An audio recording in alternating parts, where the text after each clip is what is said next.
everyone, so today I will be discussing about the next topic which is developing or using specially designed resource material.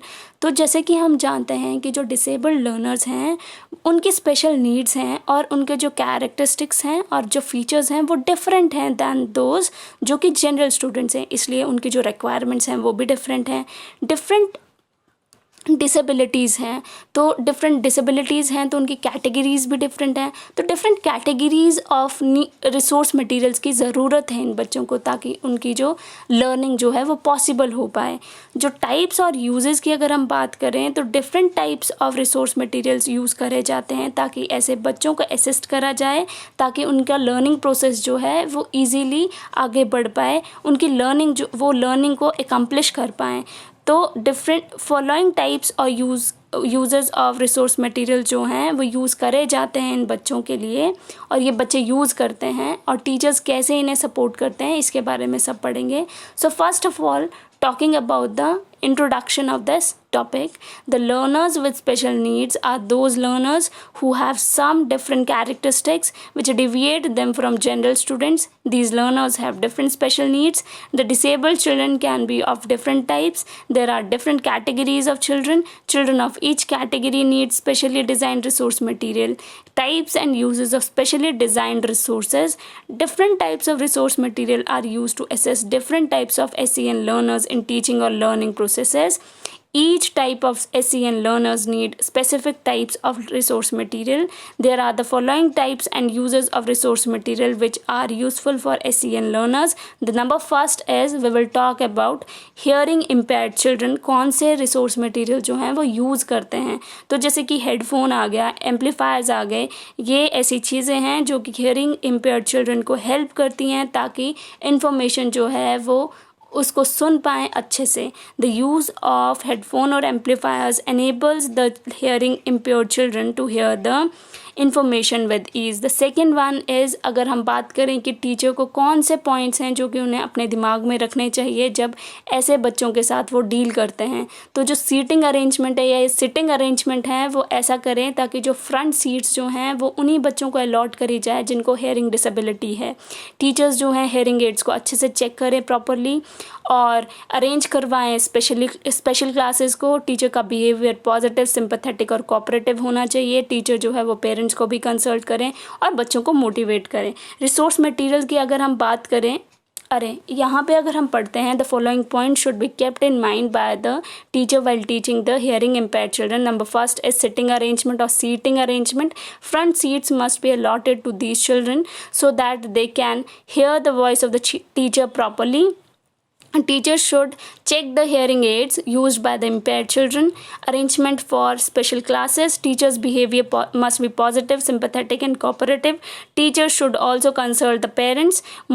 The teacher should also motivate the children. अगर दूसरी बात करें we will talk about the visually impaired children जो कौन से resource materials को use करते हैं. तो जैसे टीचिंग मटेरियल जो रिक्वायर्ड है उनसे वो है Braille type recorder, tape recorder और टाइपिंग मटेरियल कौन सा यूज़ करेंगे, टाइपराइटर, ग्राफ्स, ये सारी चीज़ें उनको रिक्वायर्ड हैं.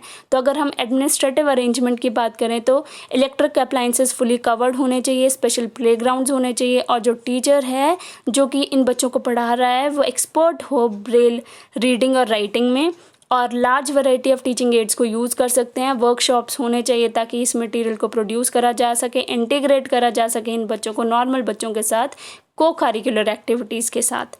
रोल ऑफ टीचर क्या रहेगा? रोल ऑफ टीचर हर एक टाइप की डिसेबिलिटी में सेम ही रहेगा कि टीचर जो है वो बच्चों को उसकी मेंटल कैपेसिटी के अकॉर्डिंग पढ़ाए, असिस्टिव मटेरियल को प्रोवाइड करे जब कभी भी उसकी ज़रूरत हो, प्रॉपर सिटिंग अरेंजमेंट बनाए और टीचर की आवाज़ जो है वो क्लियरली ऑडिबल हो, बच्चों तक आसानी से पहुंच पाए. तो एडमिनिस्ट्रेटिव अरेंजमेंट्स जो हैं fully covered electric appliances, special playgrounds, expert teachers in Braille reading and writing, large variety of teaching ads, workshops for producing material, integration with normal children through co-curricular activities. Role of teacher, children to be taught according to their capacity and mental level, provide assistive material when needed, proper sitting arrangement, teacher must be clearly audible.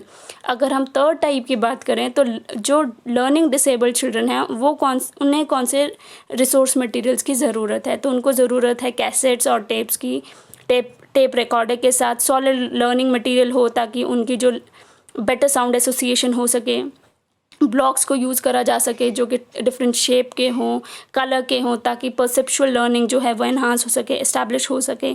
Audio visual aids का use करें, basic tools of language होना चाहिए, practice करें coding और decoding words की भी और sentences की भी। So they need cassettes and tapes with tape recorder, solid learning material to learn better sound association, blocks of different shapes and colors for perceptual learning, audio visual aids, basic tools of language, practicing coding and decoding of words or sentences etc. Role of teacher same ही रहेगा, you can write the same points जो कि ऊपर mentioned हैं, plus इसके साथ आप ये भी लिख सकते हो कि स्टूडेंट्स को एजुकेशनल और हिस्टोरिकल प्लेसेस में ले जाया जाए, मोटिवेट करा जाए बच्चों को और अरेंजमेंट हो स्पेशल क्लासेस की। अगर हम फोर्थ टाइप की बात करें तो रिसोर्स मटेरियल कौन से ज़रूरी हैं इंटेलेक्चुअली इम्पेयर्ड लर्नर्स को और लर्नर्स जो हैं जिनको सेरेब्रल पैल्सी है। तो सम असिस्टिव डिवाइसेस कौन से हैं, जैसे सीटिंग एड्स हैं, अप्लायंसेस जो कोऑर्डिनेशन और पोस्चरल कंट्रोल के लिए ज़रूरी हैं जो कि सेरेब्रल पैल्सी के साथ हैं लर्नर्स, जैसे कि व्हील चेयर आ गया, क्रचेस आ गया। Different types of study materials को कॉन्क्रीट फॉर्म में यूज़ करना की ज़रूरत है, teaching keyboard, typewriter, word processor की ज़रूरत है।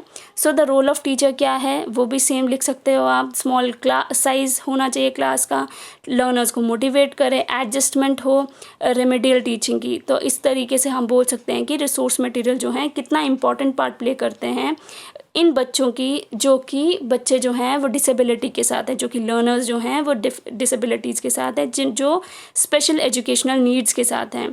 तो ये स्पेशल एजुकेशनल नीड्स जो हैं ये फुलफ़िल होती हैं रिसोर्स मटेरियल के साथ, ताकि ये ऐसे बच्चे जो हैं वो लर्निंग को एकम्प्लिश कर पाएँ और उनकी बेटर अंडरस्टैंडिंग बन सके और नॉलेज एक्वायर कर पाएँ। So the some assistive devices may be used तो है seating aids and appliances for coordination and postural control of learners of cerebral palsy such as wheelchair, crutches etc. Different types of study materials in concrete forms, teaching keyboard, typewriter, a word processor etcetera. Role of teachers क्या रहेगा, small size of the class, motivate learners, adjustment for remedial teaching. In this way we can say that resource material are an important part of education of learners with special educational needs. The special educational needs are fulfilled with the help of these resource material. And with this I'm done with this topic. Thank you so much.